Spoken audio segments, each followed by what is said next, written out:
start all over because TikTok. But I was thinking about little T-Ray, Thomas Wheatley mother, how she destroyed her kids, and everybody say, my kids say I'm a bad mother.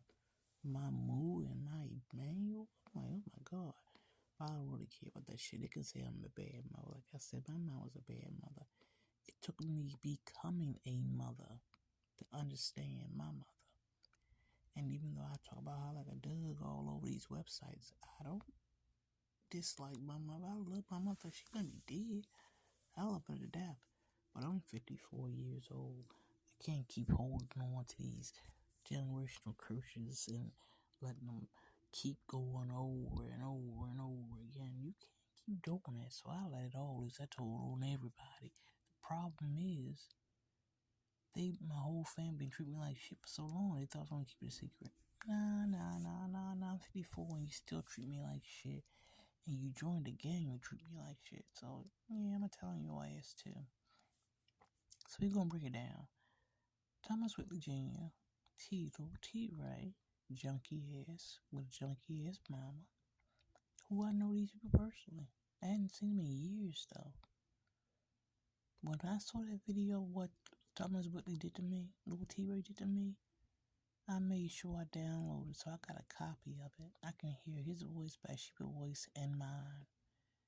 And I thought to myself, wow, this boy is doing this to me.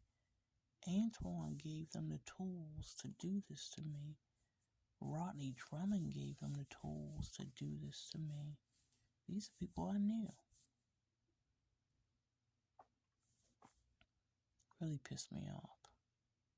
But like I said, they picked the right one though. Because if somebody who wasn't mentally ill or who actually was mentally ill would have off themselves by now. This is mass confusion. There's always something going on. It was not the audio interface whispered in your ear 25/8. Seriously, 25 hours a day, 8 days a fucking week. And you know that it's not real, that's not factual, it's 24/7. But the point is how bad it is. You have that when you walk in your house. When you outside, you have hundreds of people following you. And I mean just you. And they let you know it's just you. Now, some people don't know where this is coming from because for a long time, I didn't know where it came from. Like I said, I didn't know who Marianne was. I didn't remember her. I'm getting up. Which is weird because I'm actually sleepy as hell, but this should keep popping into my head and I cannot not talk. You know what, my ass. Sorry I had to pause right there, but the point of it all is, I thought I was a bad mother. I thought I had my own issues, but baby, nah, baby was a junkie all on her own. I used to sit down and listen to Market. I used to say to myself, she got a thyroid disease body. How can she still have she looks like she had thyroid disease, fat stomach and fat body. But she was a junkie for sure. And I thought to myself, she ruined those 3 boys. But it's okay because it's her 3 boys, right? But she put them drugs in her.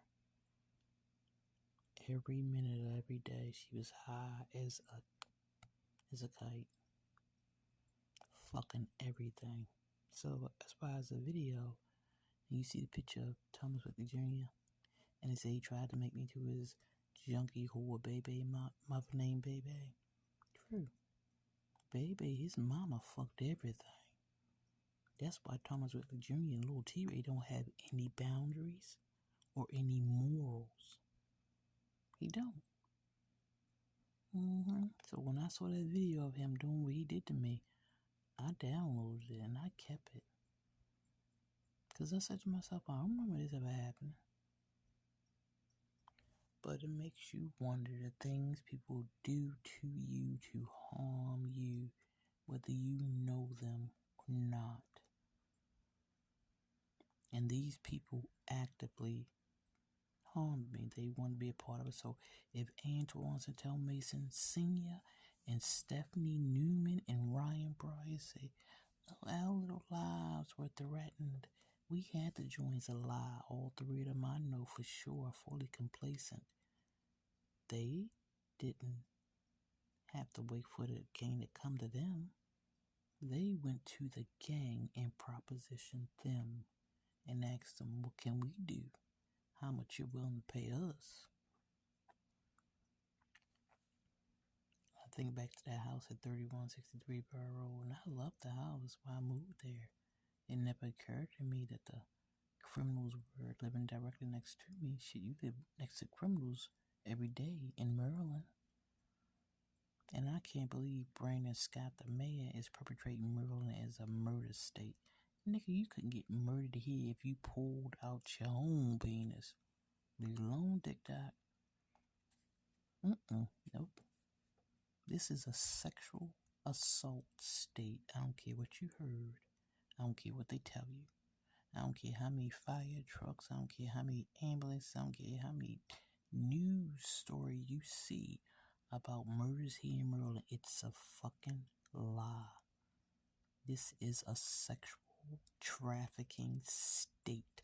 A human trafficking state. They will find 10 different ways to SA you, but they won't find one way to teach you how to read. They won't find 0 ways to stop a murder, because there's no fingerprint.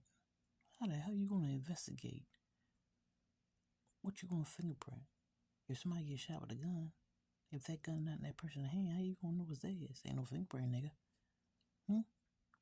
The Inner Harbor look like that. If you live here in Maryland and you're my age and you go to Inner Harbor, you be like, oh my God, what the hell Brandon Scott and Hogan and Westmore or whoever did. This look like a junkie town. Selling it off one piece by one. Because of misappropriation of funds. You're not going to tell me that. Because the marijuana dispensary we got 1 million marijuana dispensaries. I'm talking like they like fucking churches and liquor stores on every motherfucking corner. And you going to tell me they can't funnel and fuel the fucking Inner Harbor to bring those restaurants back with all the money that they're making with these marijuana dispensaries? It's a lie. It's a misappropriation of funds. He giving out fucking housing vouchers. He lying about them hotels that his shelter program is. He's a lying ass. I went to a shelter for a month and a half. Everything got stolen from me. I got sexually fucking assaulted. Everything I don't have no fucking idea. I'm glad I had a passport that wasn't with it. All that shit. They stole everything. A worker had to buy a pizza for us. Almost a week. Not a whole week, but off and on. Where the money at? It's a fucking shelter that houses about 300 people. You got the boys, the young men, next to the single women when there's room upstairs for their asses to be up there. All that room. Playrooms for kids, 3, 4, 5, 6 TVs that don't work but are still plugged up, don't have no system, don't come on or nothing. That's Brandon Scott's shelter program. That's about as far as I saw it went. There's no accountability, no responsibility in Maryland. If them FBI agents are really FBI agents and working that ship, I hope they find something for real and not be branded by Brandon's DE or DEI. Please. I thought that young man was intelligent too until I saw his face at damn Billie Holiday shit. First time I saw him up close and personal, he looked like he saw a fucking ghost when he saw me. That's all I need to fucking know, and I ain't know what the hell was going on then. Now they was putting drugs in me in Chanel car and Stephanie car while I was there. Didn't know it either. That's before I knew anything major. But I know when somebody know they see a ghost. Like he walked over my motherfucking grave. Am I Casper, nigga? Misappropriation of funds. Criminal. Sexual assault state.